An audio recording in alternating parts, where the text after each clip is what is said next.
Greetings, St. Paul's, and blessings on this Wednesday, when the Church celebrates the lesser feast of Fabian, who was a pope and martyr in the year 250. The psalm appointed for his feast is Psalm 110.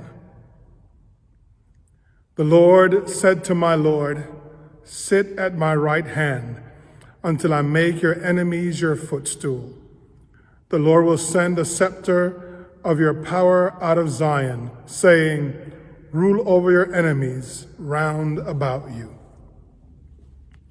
Now, today is also Inauguration Day here in the United States.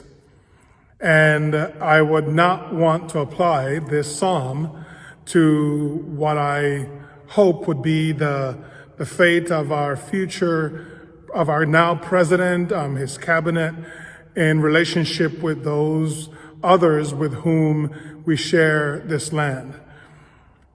I actually hope that you will join me in praying for peace in this land, for understanding. I hope you would join me to pray that we become better in ourselves and better towards others. Because praying that our enemies will be put under our footstool is, I believe, a very selfish and egotistic way to look at how we live in relationship with others. You see, I believe that when Jesus said to his disciples that when somebody hits you on one cheek, you should put the other, it doesn't necessarily mean that you stretch your face out to be hit, but rather that you don't retaliate. You don't become like the person who offends you when you are offended, but rather you do your best to walk away, to what we would say in these days, de-escalate the situation. So in that sense, I ask you to join me in praying that our president, Joe Biden, along with those who are part of his cabinet, will work hard to reconcile us with each other, as at the same time they are working to build a strong system of justice and equal rights for all. We know we are not there yet.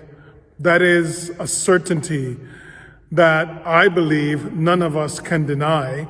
And if we try to deny it, then we're fooling ourselves and don't realize that we have not yet arrived at that ultimate place.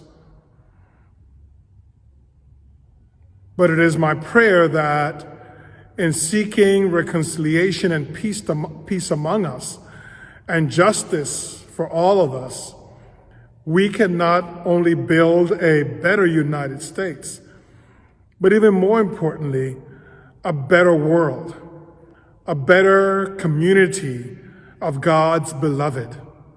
Because indeed, God loves us all, regardless of our nationalities, of our faiths, of our genders, of our racial or national identity. God loves us.